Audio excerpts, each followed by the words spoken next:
Everyone, welcome back to the channel of Chemology Crackers. I Aishwarya ma'am, मैं सबका आज स्वागत करती हूँ इस चैनल में। And again I have come up with a wonderful session. आज हम लोग देखने वाले हैं breathing and exchange of gases, right. हमने लास्ट क्लास में बहुत सारे lectures breathing and exchange of gases के कंप्लीट कर लिए थे। लास्ट क्लास में हमने क्या देखा था? लास्ट क्लास में वी स्टडीड अबाउट लंग्स। हमने देखा था हमारा लंग्स का स्ट्रक्चर किस तरीके का होता है, साथ ही साथ में मैंने आपको उसका थ्योरी भी लिखा दिया था, राइट। तो आज हम लोग स्टार्ट क्या करेंगे कि प्राइमरी ब्रोंकाई जो था आपका, ये जब लंग्स के अंदर जाता है तो लंग्स के अंदर ये क्या क्या स्ट्रक्चर्स में डिवाइड करता है। आज हमारा टॉपिक ये होने वाला है। अगर आप लास्ट क्लास के लंग्स के स्ट्रक्चर को मिस किए हैं तो काइंडली आप लास्ट लेक्चर देख के आए। मैं उसका प्लेलिस्ट का जो लिंक है मैं डिस्क्रिप्शन बॉक्स में डाल दूंगी। साथ ही साथ में इधर आपको एक आई बटन मिलेगा, वहां पे भी आप उसको लिंक में उसको क्लिक कर सकते हैं and you will get the link of the playlist, right. अभी मैं इंडिविजुअल लेक्चर्स नहीं डाल रही हूं बिकॉज इंडिविजुअल लेक्चर कौन सा किसका मिस हुआ है आई डोंट नो, राइट। तो आप लोग जो भी आपका मिस हुआ है आप वहां पे टॉपिक देख के आप उस लेक्चर में क्लिक कर सकते हैं and you will get that respective lecture. Okay, चलो आज हम लोग स्टार्ट करने वाले हैं। अभी हम लोग लंग्स में ही हैं, अभी भी लंग्स में ही कंटिन्यू कर रहे हैं, लेकिन अभी हम क्या स्टार्ट करने वाले हैं? We are going to start कि ट्रैकिया ने, आप याद होगा आपको लास्ट लेक्चर में मैंने पढ़ाया था, trachea divided into two primary bronchi. और ये प्राइमरी ब्रोंकाई जो है ये आपके लंग्स के अंदर एंटर किया था। अब ये प्राइमरी ब्रोंकी लंग्स के अंदर जाके क्या क्या चीजों में डिवाइड करता है, ये रहेगा हमारा आज का प्रेजेंट अभी का टॉपिक। ओके, चलो स्टार्ट करते हैं। क्या है हमारा चैप्टर का नाम? हमारा चैप्टर का नाम है breathing and exchange of gases, right. यही चैप्टर हम पढ़ रहे हैं अभी तक। तो breathing and exchange of gases में हम क्या देखेंगे? ठीक है, हम देख लेते हैं कि मान लो, ठीक है, मान लो ये तुम्हारा एक लंग है, ठीक है। अभी मैं यहां पे जो ड्रॉ करने वाली हूं वो एक सिंगल लंग का स्ट्रक्चर है, लेकिन ये दोनों लंग्स में ही रहता है। लंग्स किससे कवर्ड रहते हैं? Lungs are covered by a pleural membrane, double membrane structure known as pleura. तो ये आपका एक लंग हो गया। अब लंग्स के अंदर क्या हुआ है? आपका जो ट्रैकिया था, ठीक है ना, यहां कहीं मान लो आपका ट्रैकिया है, इस तरीके से आपका जो ट्रैकिया था ये आपके लंग्स के अंदर आया था। लंग्स के अंदर ये किस तरीके से आया था? It came with the help of primary bronchi, right. मैं जो इस तरफ जो लंग्स के अंदर अभी जो ड्रॉ कर रही हूं, what is this? This is your primary bronchi. दो प्राइमरी ब्रोंकाई होते हैं, ठीक है। मैं दूसरा वाला थोड़ा हाफ ड्रॉ कर रही हूं, पूरा नहीं दिखा रही हूं, ठीक है। अब ये प्राइमरी ब्रोंकाई आपके लंग्स के अंदर चला गया। प्राइमरी ब्रोंकाई लंग्स के अंदर जाके किसमें डिवाइड करते हैं? सेकेंडरी ब्रोंकाई में, ठीक है। आपका जो प्राइमरी ब्रोंकाई है ये लंग्स के अंदर जाके सेकेंडरी ब्रोंकाई में डिवाइड करते हैं। सेकेंडरी ब्रोंकाई किसमें डिवाइड करता है? Secondary bronchi divides into tertiary bronchi, ठीक है। सेकेंडरी ब्रोंकाई किसमें डिवाइड करते हैं? आपका टर्शियरी ब्रोंकाई में, ठीक है। तो इस तरीके से मैं दिखा दे रही हूं कि this secondary bronchi has divided into tertiary bronchi, right. ये हमारा टर्शियरी ब्रोंकाई है। अब आपका जो टर्शियरी ब्रोंकाई है ये डिवाइड करता है आपके ब्रोंकियोल्स में, ठीक है। ये किसमें डिवाइड करता है? आपका ब्रोंकियोल्स में। तो ये जो स्ट्रक्चर है विदाउट कार्टिलिजेनियस रिंग्स, एक चीज आप लोग नोटिस किए होंगे कि मैं ट्रैकिया में भी कार्टिलिजेनियस रिंग्स ड्रॉ की हूं, राइट। मैंने ट्रैकिया में कार्टिलिजेनियस रिंग्स ड्रॉ किया है। मैंने आपका ब्रोंकाई में भी कार्टिलिजेनियस रिंग्स ड्रॉ किया है, लेकिन मैंने आपके ब्रोंकियोल्स में किसी भी तरीके का कार्टिलिजेनियस रिंग्स ड्रॉ नहीं किया है। सी शेप्ड कार्टिलिजेनियस रिंग्स, याद है, incomplete C shape cartilaginous rings आपके ट्रैकिया में प्रेजेंट है। साथ ही साथ में प्राइमरी ब्रोंकाई में भी प्रेजेंट होता है, सेकेंडरी ब्रोंकाई में भी प्रेजेंट होता है, टर्शियरी ब्रोंकाई में भी प्रेजेंट होता है, लेकिन ये एब्सेंट होते हैं आपके ब्रोंकियोल्स में। Very important from the question point of view, आपके ब्रोंकियोल्स में सी शेप्ड कार्टिलिजेनियस रिंग्स एब्सेंट होते हैं। अब ये ब्रोंकियोल्स जो है ये इस तरीके के एल्वियोलर डक्ट में ओपन करता है। किस में ओपन करता है? एल्वियोलर डक्ट में। मैं सबका नहीं दिखा रही हूं, ठीक है, मैं बस थोड़ा थोड़ा दिखा दे रही हूं। ये आपके एल्वियोलर डक्ट है। क्या है ये? एल्वियोलर डक्ट है ना। अब ये एल्वियोलर डक्ट जाके किस में ओपन करेंगे? बड़े बड़े एयर सैक्स में, एल्वियोलर सैक में, ठीक है ना। ये एल्वियोलर सैक में आपका ओपन किए हैं। देखो ये आपके एल्वियोलर सैक है जो मैं ड्रॉ कर रही हूं अभी रेड कलर से। दीज आर योर एल्वियोलर सैक्स, ठीक है। अभी भी एल्वियोलाई में पहुंचा नहीं है, अभी भी किधर है?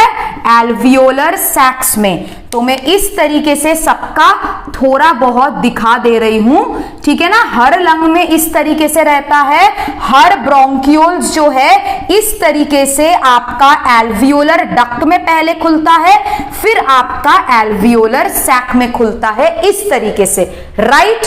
अब एल्वियोलर सैक के अंदर, ठीक है ना, किसके अंदर?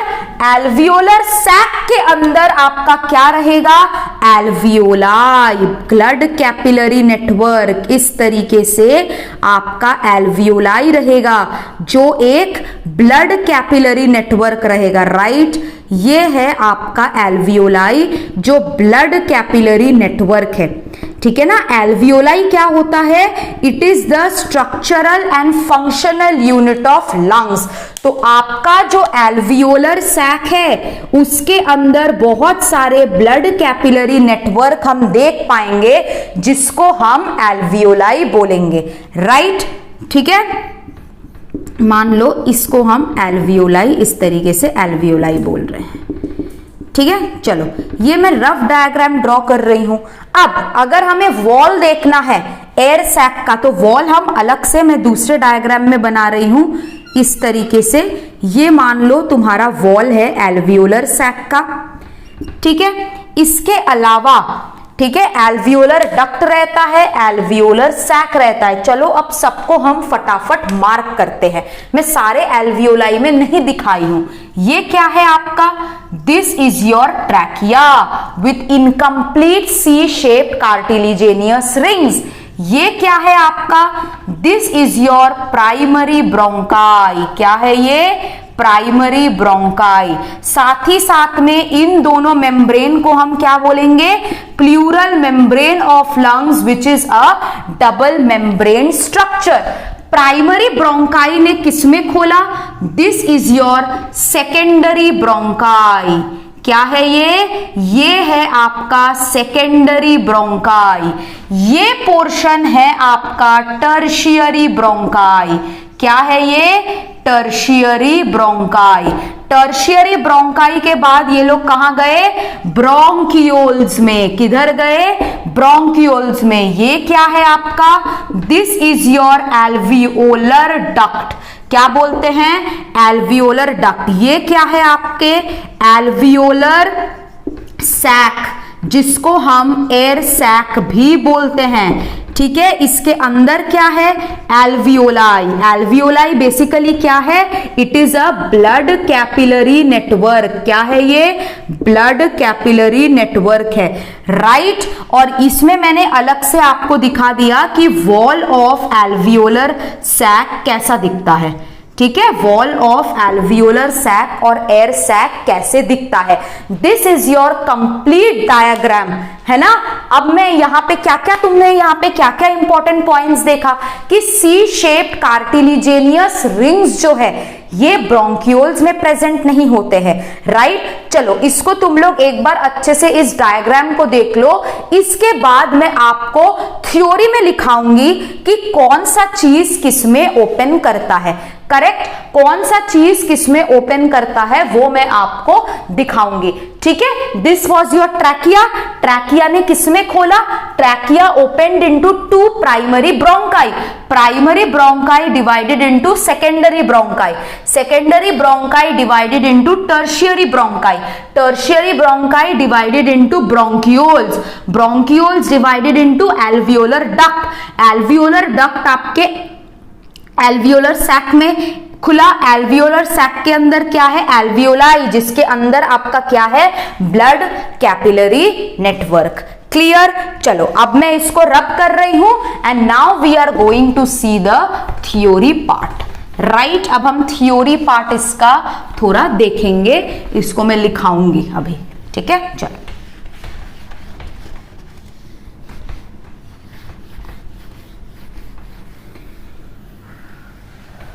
चलो देखो, तुम्हारा जो ट्रैकिया है, ठीक है, ट्रैकिया ने किसके अंदर एंटर किया, लंग्स के अंदर। किसके थ्रू एंटर किया, प्राइमरी ब्रोंकाई के थ्रू। ये प्राइमरी ब्रोंकाई जब लंग्स के अंदर गया, ये किसमें डिवाइड हो गया, it got divided into secondary bronchi, right. Secondary bronchi में ये डिवाइड हुआ। सेकेंडरी ब्रोंकाई किसमें डिवाइड हुआ, secondary bronchi got divided into tertiary bronchi. Tertiary bronchi जो है, ये जो आपका टर्शियरी ब्रोंकाई है, इन्हें सब डिवाइड किया आपका ब्रोंकियोल्स में, ठीक है, ब्रोंकियोल्स में सब डिविजन हुआ। अब टर्शियरी ब्रोंकाई तक आपका क्या प्रेजेंट था, टर्शियरी ब्रोंकाई तक आपका कार्टिलिजेनियस रिंग्स जो है, कार्टिलिजेनियस रिंग्स जो है वो आपका प्रेजेंट था, ठीक है, from trachea to tertiary bronchi. लेकिन टर्शियरी ब्रोंकाई जैसे ही ब्रोंकियोल्स में ओपन किया, आपके जो कार्टिलेजेनियस रिंग्स है वो हो गए आपका एब्सेंट, ठीक है, कार्टिलेजेनियस रिंग हो गया एब्सेंट। अब क्या होता है, एक छोटा सा ब्रोंकियोल, डायग्राम में उतना क्लैरिटी से नहीं दिखा पाएंगे, आपका एक ब्रोंकियोल, ठीक है, आपका एक छोटा सा bronchiole, one of the bronchioles, है ना, one of the smaller bronchiole, ठीक है, एक स्मॉलर ब्रोंकियोल आपके किसके अंदर चला गया, आपके लंग के लोब्यूल के अंदर चला गया, ठीक है। When a smaller bronchiole enters the lung lobule, उसको हम क्या बोलते हैं, lobular bronchiole. When a one of the smaller bronchiole enters the lung lobule, it is known as lobular bronchiole. क्या बोलते हैं हम इसको, लोब्यूलर ब्रोंकियोल। अब ये लोब्यूलर ब्रोंकियोल किसमें डिवाइड किया, टर्मिनल ब्रोंकियोल्स में। किसमें डिवाइड किया, टर्मिनल ब्रोंकियोल में। टर्मिनल ब्रोंकियोल किसमें डिवाइड किया, रेस्पिरेटरी ब्रोंकियोल में। अब हमें पता है कि ट्रैकिया हो गया, प्राइमरी ब्रोंकाई हो गया, है ना, लोब्यूलर ब्रोंकियोल हो गया, ये सब आपके कॉलमनर एपिथेलियम से बने होते हैं। किससे बने होते हैं, कॉलमनर एपिथेलियम। लेकिन टर्मिनल ब्रोंकियोल और रेस्पिरेटरी ब्रोंकियोल आपका किससे बना होता है, क्यूबॉइडल एपिथेलियम से। किससे बना होता है, क्यूबॉइडल एपिथेलियम से। इससे पहले तक ये लोग किससे बने थे, इससे पहले तक ये लोग किससे बने थे, ये लोग बने थे कॉलमनर एपिथेलियम से। किससे बने थे, कॉलमनर एपिथेलियम से, राइट। जैसे ब्रोंकाई हो गया, ट्रैकिया हो गया, इनके पास म्यूकस ग्लैंड्स भी प्रेजेंट थे, सीलिया भी प्रेजेंट था। लेकिन आपका क्या देखे हम कि कॉलमनर एपिथेलियम जो है ये केवल और केवल आपके ट्रैकिया ब्रोंकाई में प्रेजेंट होता है। टर्मिनल ब्रोंकियोल, रेस्पिरेटरी ब्रोंकियोल में क्यूबॉइडल एपिथेलियम प्रेजेंट होता है। साथ ही साथ में जो आपका सीलिया है, म्यूकस ग्लैंड्स है, ये इन दोनों में प्रेजेंट रहता है। राइट, ब्रोंकियोल तक सीलिया म्यूकस ग्लैंड प्रेजेंट होता है, सॉरी सीलिया और म्यूकस ग्लैंड जो है ब्रोंकाई तक प्रेजेंट होता है। लेकिन ब्रोंकियोल्स में अगर आते हैं हम, है ना, इधर लिख रही हूं, ये टर्मिनल ब्रोंकियोल में सीलिया तो प्रेजेंट है, लेकिन आपके जो म्यूकस ग्लैंड्स है वो आपका एब्सेंट है। सीलिया प्रेजेंट है बट आपका म्यूकस ग्लैंड्स एब्सेंट है। यहां तक क्लियर है? यस और नो सब लोग बोलो। आप लोगों को यहां तक सबको समझ में आया क्या हुआ?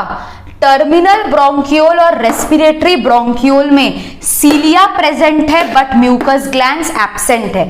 साथ ही साथ टर्मिनल ब्रोंकियोल और रेस्पिरेटरी ब्रोंकियोल आपका क्यूबॉइडल एपिथेलियम से बना होता है। अब रेस्पिरेटरी ब्रोंकियोल किसमें खुलता है?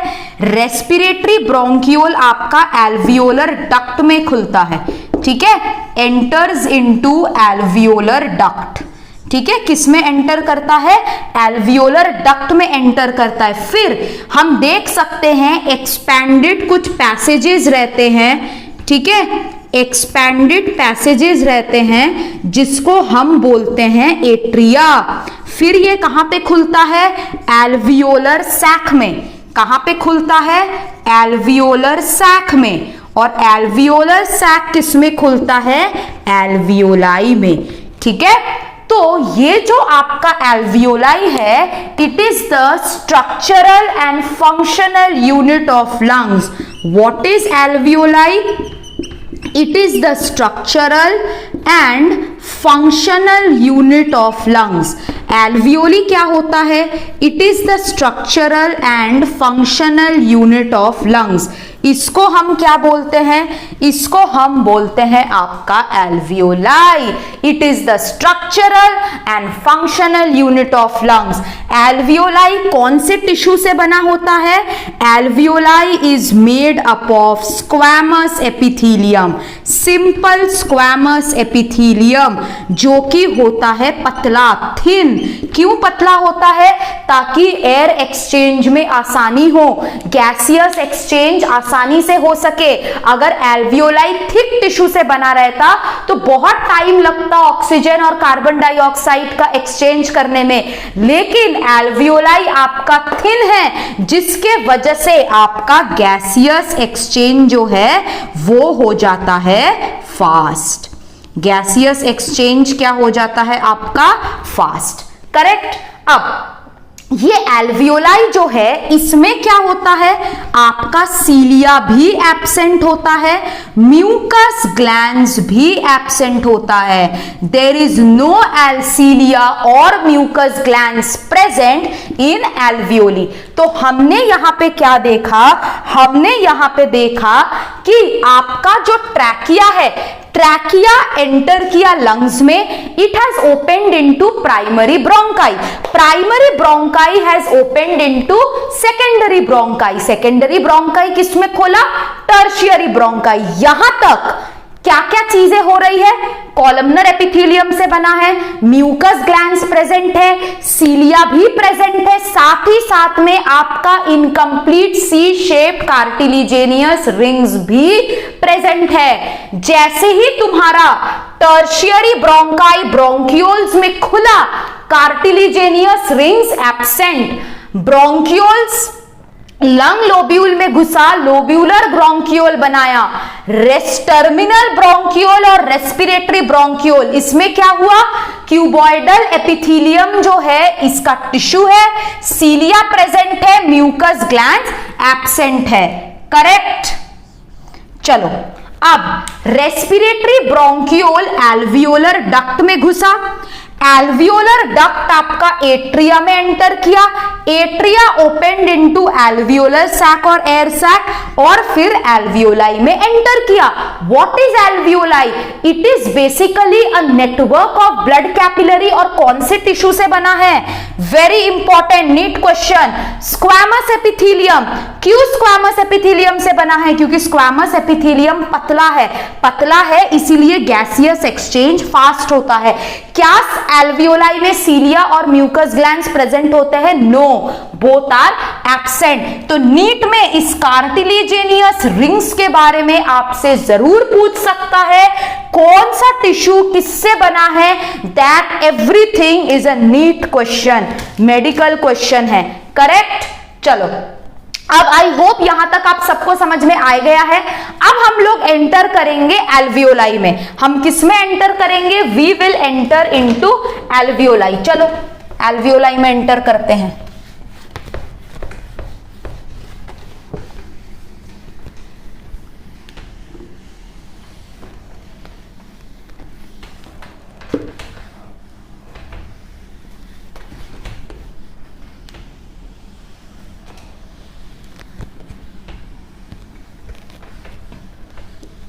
चलो, व्हाट इज एल्वियोलाई? एल्वियोलाई जो है it is the structural and functional unit of lungs. पहले अगर हम एल्वियोलाई के बारे में सीख रहे हैं तो हमें पता होना चाहिए एल्वियोलाई क्या है।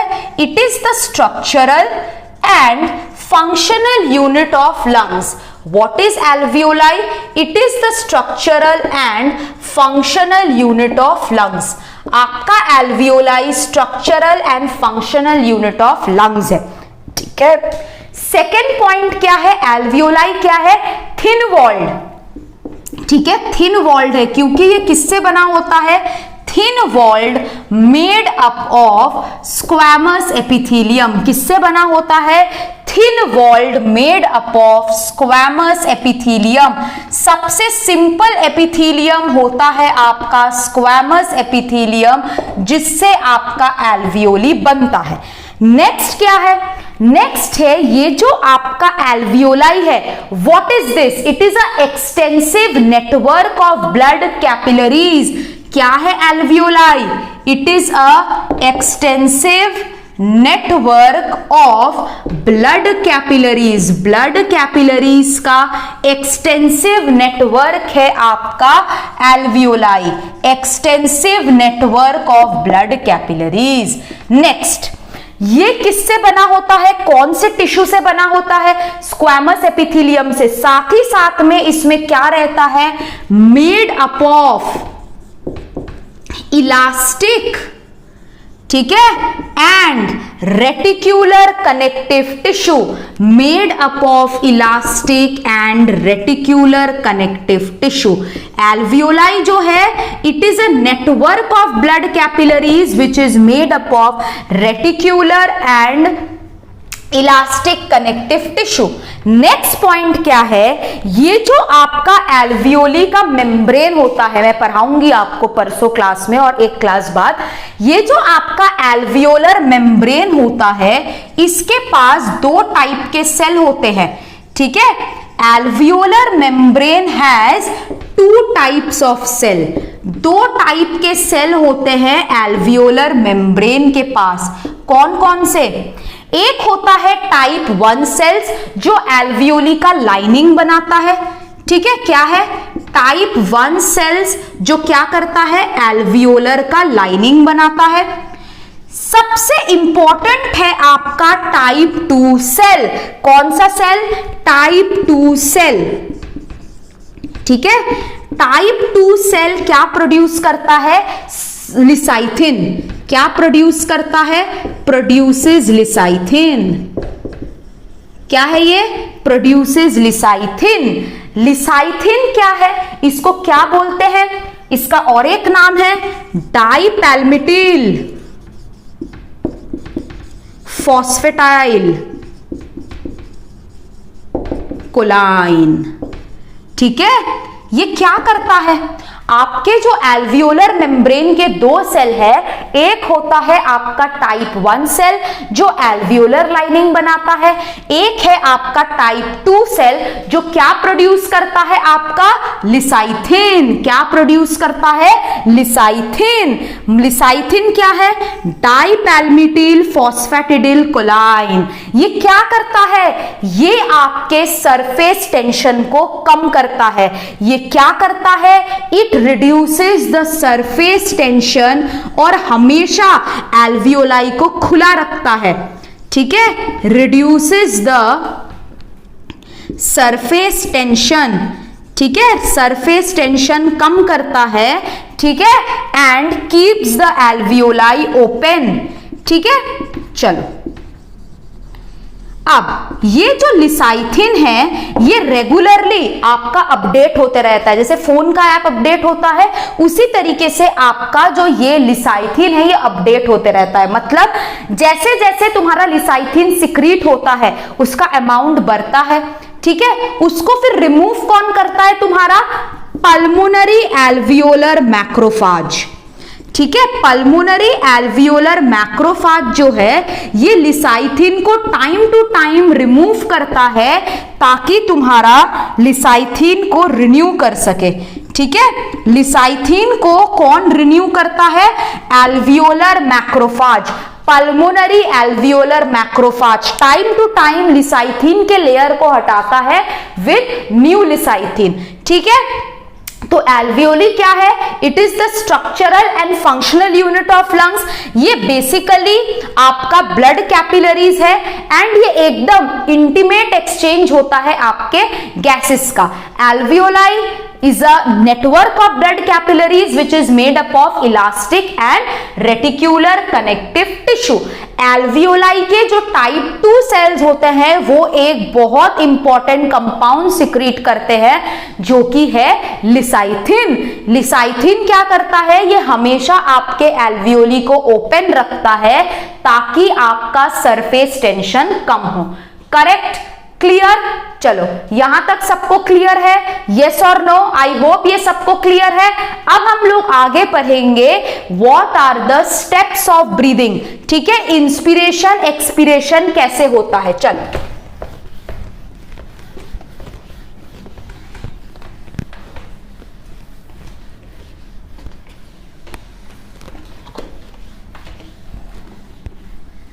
अब हम लोग पढ़ेंगे कि रेस्पिरेशन के कौन से स्टेप्स होते हैं। ब्रीदिंग और पल्मोनरी वेंटिलेशन जो है आपका, इसके कौन से स्टेप्स होते हैं। ठीक है, चलो ब्रीदिंग और पल्मोनरी वेंटिलेशन। ठीक है, इसके स्टेप्स क्या क्या होते हैं? पहला स्टेप क्या है? आप ऑक्सीजन को अंदर ले रहे हो और कार्बन डाइऑक्साइड को बाहर छोड़ रहे हो, मतलब एटमॉस्फेरिक एयर और एल्वियोलर एयर का एक्सचेंज हो रहा है। तो नंबर 1 क्या लिखेंगे? Exchange of alveolar air and atmospheric air. Atmospheric air और एल्वियोलर एयर के बीच में एक्सचेंज होगा, यानी कि inflow and outflow of air होगा। नेक्स्ट क्या होगा? ये गैसेस क्या करेंगे? नेक्स्ट डिफ्यूजन करेंगे across the alveolar membrane. Alveolar membrane के अक्रॉस आपका डिफ्यूजन होगा। ठीक है, ये स्टेप्स है, हम ये पढ़ेंगे एक एक करके। ठीक है, डिफ्यूजन अक्रॉस एल्वियोलर मेम्ब्रेन। किसका डिफ्यूजन होगा? इधर गैसेस का डिफ्यूजन होगा। करेक्ट। नेक्स्ट क्या होगा? जैसे ही गैसेस डिफ्यूज कर गए अब उनको ट्रांसपोर्ट करना है। ट्रांसपोर्ट ऑफ गैसेस कौन करेगा? आपका ब्लड। ब्लड क्या है? फ्लूइड कनेक्टिव टिश्यू जो इधर से उधर ट्रांसपोर्ट करता है। नेक्स्ट स्टेप क्या होगा?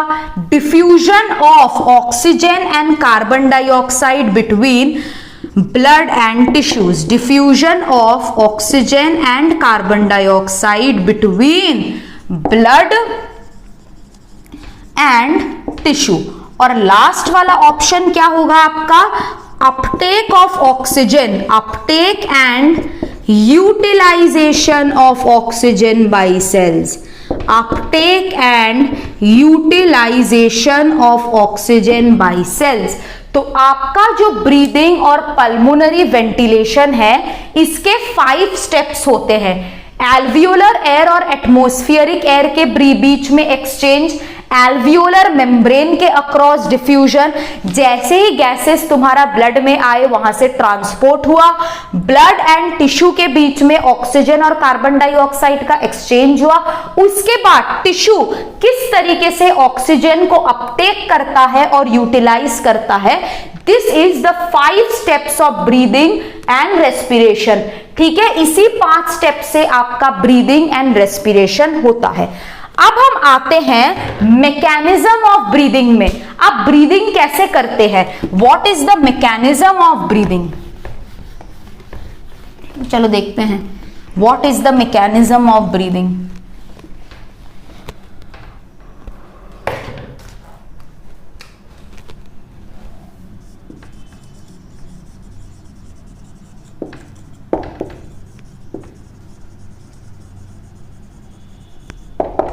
Mechanism of breathing. ब्रीदिंग के 2 स्टेप्स होते हैं, inspiration and expiration, right. Inspiration मतलब क्या है, हम एयर अंदर ले रहे हैं। इससे पहले तुमको एक लॉ पता होना चाहिए, that is the Boyle's law. Side में लिख रही हूं मैं, बॉयल्स लॉ। बॉयल्स लॉ क्या होता है, P is inversely proportional to 1/V, है ना। This is the Boyle's law. Boyle's law क्या होता है, pressure is inversely proportional to 1/V। जैसे जैसे तुम्हारा वॉल्यूम बढ़ेगा प्रेशर घटता है, वॉल्यूम घटता है तो प्रेशर बढ़ता है। तो इसको अभी याद रखना, क्यों मैं बताऊंगी, ठीक है। अभी हमें काम आएगा। पहले हम पढ़ना स्टार्ट करेंगे इंस्पिरेशन, ठीक है। पहले हमारा क्या है, इंस्पिरेशन। अब एक चीज तुम लोग को जानना है, अगर तुम लोग ऐसे खड़े हो, ऐसे साइड वाइज खड़े हो, ठीक है, लैटरल साइड में तुम लोग के रिब्स होते हैं, सामने तुम्हारा स्टर्नम होता है, यहां पे इस तरीके से रिब्स जो है पीछे के वर्टिब्रा से कनेक्टेड रहते हैं, यस और नो। तो हम ये डायग्राम कैसे दिखाएंगे, यहां पे साइड में मैं दिखा रही हूं।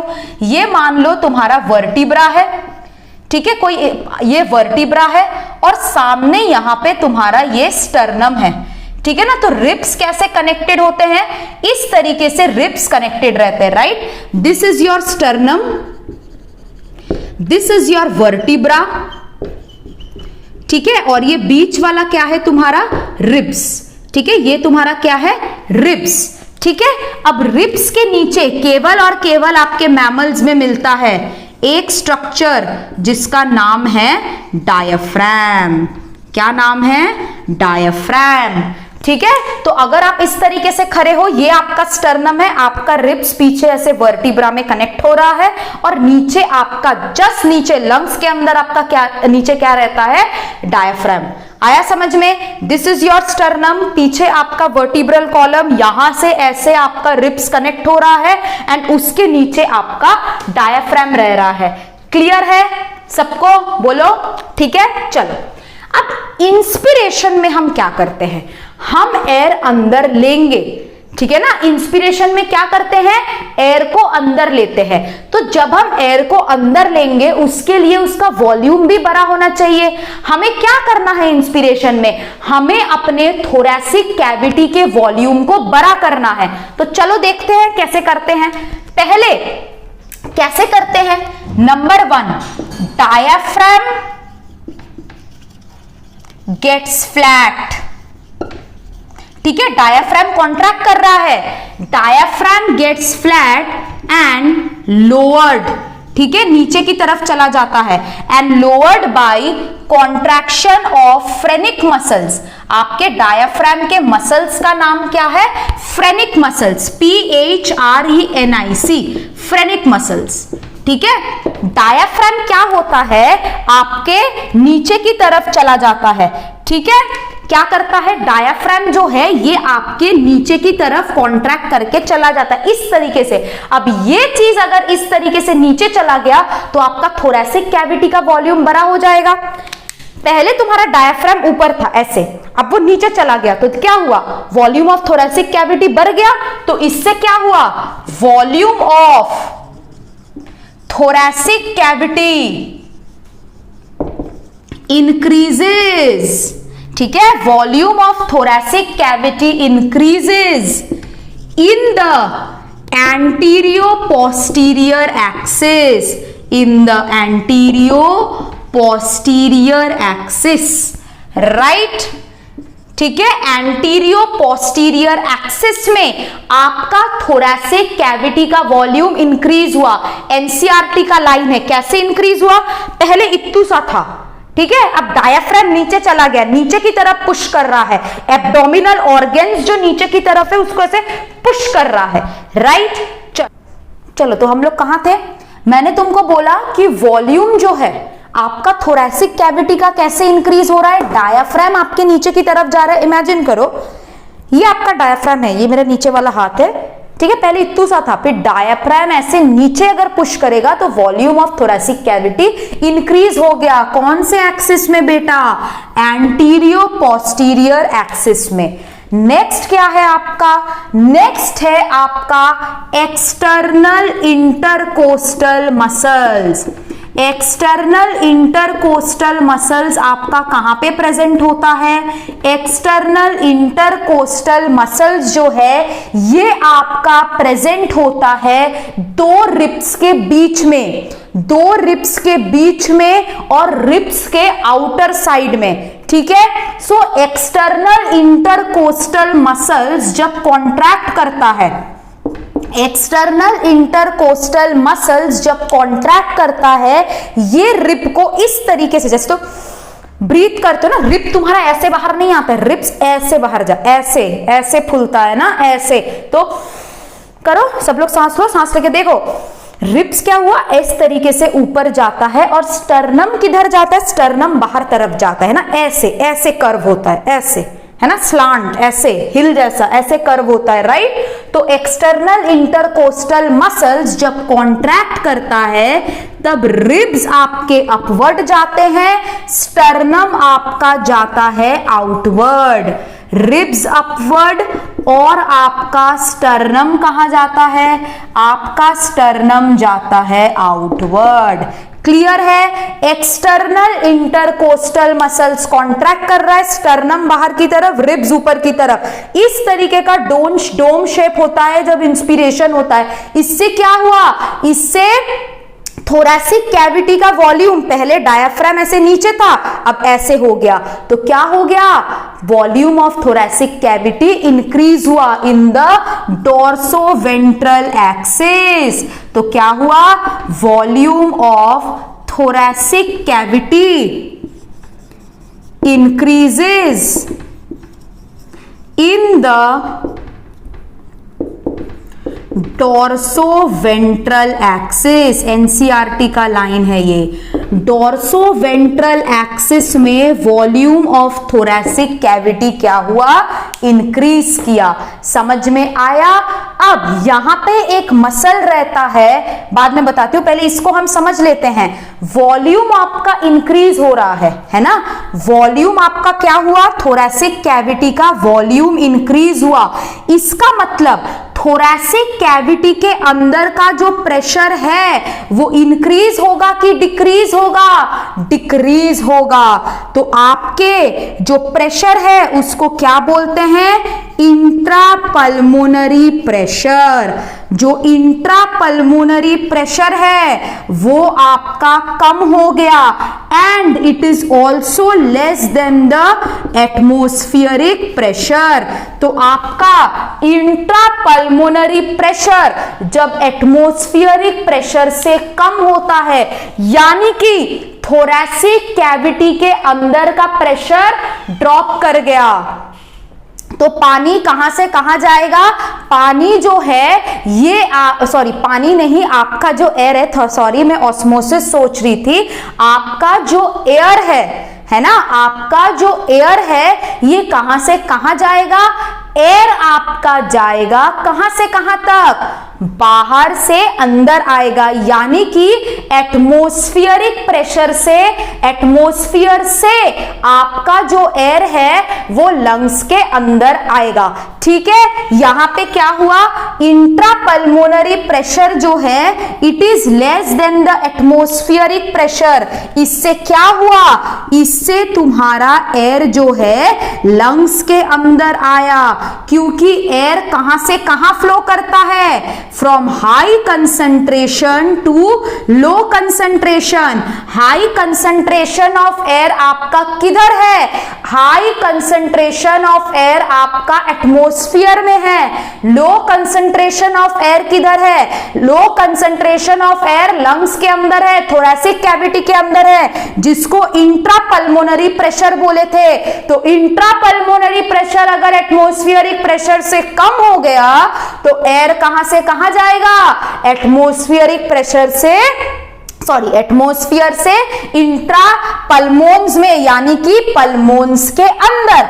अब इधर एक मसल रहता है जिसका इंस्पिरेशन में कोई काम नहीं है, यहां पे मैं लिख रही हूं that is the abdominal muscles.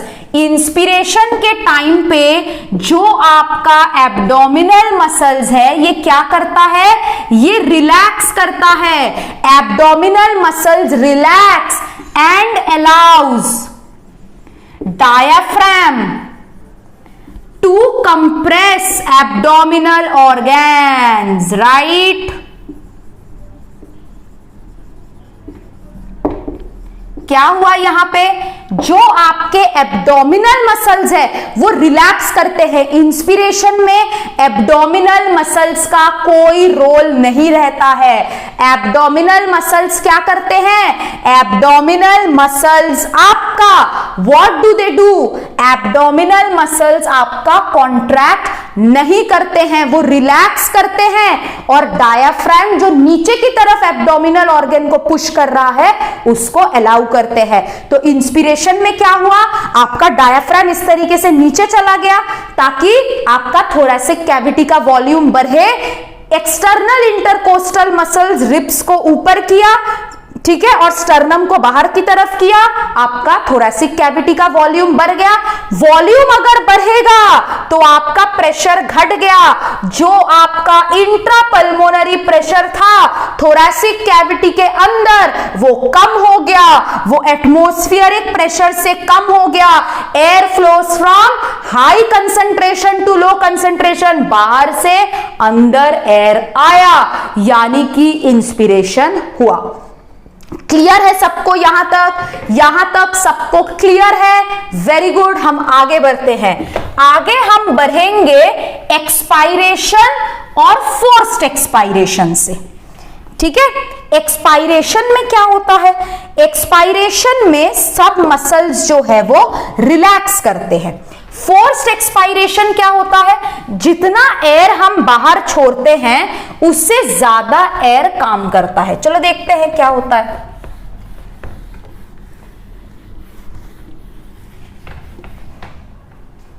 चलो लास्ट में हम इंस्पिरेशन देखे हैं, अब हम क्या दिखेंगे, एक्सपायरेशन और फोर्स्ड एक्सपायरेशन। अब एक्सपायरेशन में क्या हो रहा है, What happens in expiration, बताओ एक्सपायरेशन में क्या होता है। एक्सपायरेशन में हम एयर को बाहर छोड़ रहे हैं, है ना। तो पहले यहां पे मैं आपका वो लिख दूं, यहां पे जो हम लोग जो डायग्राम बनाए थे, ये आपका वर्टिब्रल कॉलम है मान लो, ये आपका स्टर्नम है मान लो, ठीक है, और यहां से रिब्स इस तरीके से आपके बैकबोन में अटैच हो रहा है, और यहां नीचे आपका डायफ्राम। ठीक है, अब हम देखते हैं क्या होता है। यहां पे एक्सपायरेशन में आपको क्या करना है, आपको एयर को बाहर छोड़ना है, मतलब अंदर का एयर का कंसंट्रेशन क्या होगा, ज्यादा रहेगा, बाहर एयर का कंसंट्रेशन कम रहेगा, तो आपको एयर को बाहर छोड़ना है। मतलब आपको एक्सपायरेशन में वॉल्यूम को डिक्रीज करना पड़ेगा और एयर के प्रेशर को इंक्रीज करना पड़ेगा। तो थोरैसिक कैविटी का वॉल्यूम कैसे करोगे, पहला एक्सपायरेशन में आपका जो डायाफ्राम है वो रिलैक्स करता है, डायाफ्राम क्या करता है? रिलैक्स करता है। डायाफ्राम जब रिलैक्स करता है, ये इस शेप का नहीं होता है, ये इस शेप से आपका ऊपर की तरफ ऐसे चला जाता है, डोम शेप, ऐसे इस तरीके से ऊपर की तरफ चला जाता है, ऊपर की तरफ चला जाता है, ताकि थोरैसिक वॉल्यूम कम हो। इंस्पिरेशन में वो नीचे चला गया था, थोरैसिक वॉल्यूम देखो पहले वो नीचे था, थोरैसिक वॉल्यूम ज्यादा है, ऊपर की तरफ आ गया, तो क्या हुआ? थोरैसिक वॉल्यूम कम हो गया। तो डायाफ्राम जब रिलैक्स करता है, तब आपका जो थोरैसिक कैविटी का वॉल्यूम है वो क्या होगा? थोरैसिक कैविटी का वॉल्यूम डिक्रीज होगा। अब जो आपके एक्सटर्नल इंटरकोस्टल मसल्स थे, एक्सटर्नल इंटरकोस्टल मसल्स क्या करेगा? एक्सटर्नल इंटरकोस्टल मसल्स रिलैक्स करेगा। क्या करेगा? रिलैक्स करेगा। जब एक्सटर्नल इंटरकोस्टल मसल्स रिलैक्स करेगा, क्या स्टर्नम और रिब्स ऐसे फूलेगा? नहीं, वो वापस अपनी जगह में चला आएगा। मतलब रिब्स नीचे की तरफ और स्टर्नम जो है, सॉरी रिब्स जो है वो आपका पहले क्या था? रिब्स आपके नीचे की तरफ चला जाएगा, स्टर्नम आपके अंदर की तरफ इनवर्ड चला जाएगा, राइट? तो हम क्या लिखेंगे? आपके जो एक्सटर्नल इंटरकोस्टल मसल्स जब रिलैक्स करते हैं, रिब्स आपका डाउन चला जाता है, साथ ही साथ स्टर्नम जो है ये आपका इनवर्ड चला जाता है अपने ओरिजिनल प्लेस में। पहले वो ऐसे था फुला हुआ, अब वो ऐसे हो गया। तो इससे क्या हुआ? इससे आपका थोरैसिक कैविटी का वॉल्यूम डिक्रीज हुआ। ठीक है, पहले तुम्हारा थोरैसिक वॉल्यूम इतना इंक्रीज हुआ था, है ना? इसके अंदर जो है, जैसे तुम्हारा वॉल्यूम बढ़ा, एयर प्रेशर कम हो गया, तो बाहर से एयर अंदर आया।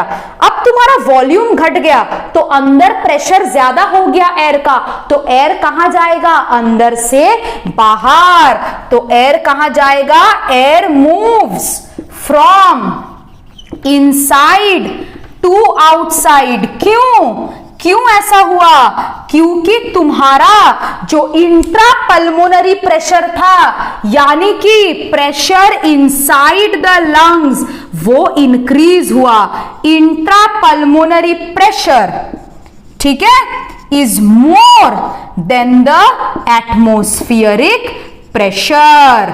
ठीक है, तो यहां पे तुम्हारा प्रेशर घट गया था और एयर आपके अंदर से बाहर चला गया, because the intra pulmonary pressure was more than the atmospheric pressure. और एयर कहां पे जाता है? एयर हाई कंसेंट्रेशन से लो कंसेंट्रेशन में जाता है, राइट? चलो अब हम पढ़ेंगे फोर्स्ड एक्सपीरेशन। फोर्स्ड एक्सपीरेशन में क्या होता है? आपका जो डायाफ्राम है वो अभी भी रिलैक्स में है, इसको अच्छे से समझो। फोर्स्ड एक्सपीरेशन जब था, तुम्हारा थोरैसिक कैविटी का वॉल्यूम इतू सा था जब एक्सपीरेशन हुआ था। अब जब फोर्स्ड एक्सपीरेशन होगा, थोरैसिक कैविटी का वॉल्यूम और डिक्रीज होगा, हमें और वॉल्यूम डिक्रीज करना है। डायाफ्राम तो रिलैक्स कर रहा है ना? यहां पे भी डायाफ्राम रिलैक्स कर रहा था और कॉन्वेक्स और डोम शेप का हो गया था, राइट? डोम शेप्ड का हो गया था। यहां पे भी डायाफ्राम रिलैक्स कर रहा है, यहां पे भी आपके एक्सटर्नल इंटरकोस्टल मसल जो है रिलैक्स कर रहे हैं। अब बारी आती है इंटरनल इंटरकोस्टल मसल की। इंटरनल इंटरकोस्टल मसल क्या करता है? इंटरनल इंटरकोस्टल मसल्स आपके रिब्स के अंदर रहता है, it is present inside the ribs. तो इंटरनल इंटरकोस्टल मसल्स जो है ये आपका कॉन्ट्रैक्ट करता है, साथ ही साथ और कौन कॉन्ट्रैक्ट करता है? ओब्लिक मसल्स ऑफ एब्डोमेन, है ना? एब्डोमेन के ओब्लिक मसल्स कॉन्ट्रैक्ट करता है, राइट? अब ओब्लिक मसल्स जब कॉन्ट्रैक्ट करेगा, वो डायाफ्राम को और ऊपर की तरफ पुश करेगा, तो ये क्या करता है? डायाफ्राम को ऊपर की तरफ, अपसाइड क्या करता है? पुश करता है। साथ ही साथ में रिब्स को और नीचे की तरफ खींचता है ताकि तुम्हारा थोरैसिक कैविटी का वॉल्यूम और डिक्रीज हो जाए और फोर्सफुल एक्सपीरेशन हो सके। ठीक है, एक्सटर्नल इंटरकोस्टल मसल जो है ये आपके कहां पे प्रेजेंट थे? दो रिब्स के बीच में और रिब्स के बाहर। इंटरनल इंटरकोस्टल मसल कहां पे प्रेजेंट है? रिब्स के अंदर। तो एक्सपीरेशन में हमें थोरैसिक वॉल्यूम डिक्रीज करना था, इसीलिए डायाफ्राम को रिलैक्स करवा दिए, एक्सटर्नल इंटरकोस्टल को रिलैक्स करा दिए। डायाफ्राम ऊपर की तरफ चलाया, स्टर्नम अंदर की तरफ, रिब्स नीचे की तरफ, रिब्स नीचे की तरफ, ताकि डायाफ्राम नीचे की तरफ ही ना रहे, वो ऊपर तरफ पुश करे। ठीक है, अब हमें फोर्स्ड एक्सपीरेशन कर रहा है। जितना एक्सपीरेशन में थोरैसिक वॉल्यूम कम था उससे ज्यादा कम हमें यहां पे करना है फोर्स्ड एक्सपीरेशन में। डायाफ्राम भी रिलैक्स कर रहा है, एक्सटर्नल इंटरकोस्टल भी रिलैक्स कर रहा है। अब हम किसको कॉन्ट्रैक्ट करवा दिए? इंटरनल इंटरकोस्टल मसल्स को और ऑब्लिक मसल्स ऑफ एब्डोमेन को कॉन्ट्रैक्ट करवा दिए। इससे क्या होगा? Oblique muscles of abdomen contract किया, वो डायाफ्राम को और ऊपर की तरफ पुश किया, रिब्स और नीचे की तरफ आया। इससे तुम्हारा थोरैसिक कैविटी का वॉल्यूम डिक्रीज हो गया और तुम जितना पहले एयर एक्सपायर कर रहे थे उससे कहीं ज्यादा एयर अब एक्सपायर कर रहे हो। क्लियर है यहां तक कि क्या है आपका मैकेनिज्म इंस्पिरेशन एंड एक्सपीरेशन का? यहां तक सबको समझ में आया? नेक्स्ट क्लास में हम पल्मोनरी वॉल्यूम पढ़ेंगे। अगर आपको ये वीडियो अच्छा लगा, अगर आपको इसमें से थोड़ा सा भी नॉलेज मिला तो kindly please like, share and subscribe. और मेरे को ये भी बताइएगा कि आपको मैकेनिज्म ऑफ ब्रीदिंग समझ में आया है कि नहीं। अगर आप चाहते हैं कि मैं नेक्स्ट क्लास में स्टार्ट करने से पहले इसको दोबारा से रिपीट करूं, आप मेरे को बता सकते हैं, है ना। देखो, तुम लोगों को समझने से मतलब है, मैं 5 बार रिपीट करने के लिए तैयार हूं, मैं 20 बार रिपीट करने के लिए तैयार हूं, लेकिन बिना समझ के वीडियो से नहीं जाना है, बिना समझ के नहीं जाना है। मैम नेक्स्ट क्लास में अगर आप चाहते हो कि मैम रिपीट करें, आप मेरे को कमेंट बॉक्स में बता दीजिएगा कि मैम मैंने एक बार ये रीडिंग कर लिया है, दोबारा अगर आप मेरे को समझाएंगे तो मेरा दिमाग और ज्यादा खुलेगा। देखो, ये बहुत कॉम्प्लिकेटेड चीजें हैं, इतना इजी नहीं है, एक ही बारी में समझ में नहीं आएगा, है ना। इसीलिए तो मैं हूं, तो मेरे को 5-6 बार बोलो, मैं करूंगी। और जरूर इसको शेयर करना अपने दोस्तों के साथ और सब्सक्राइब करना। Thank you and bye.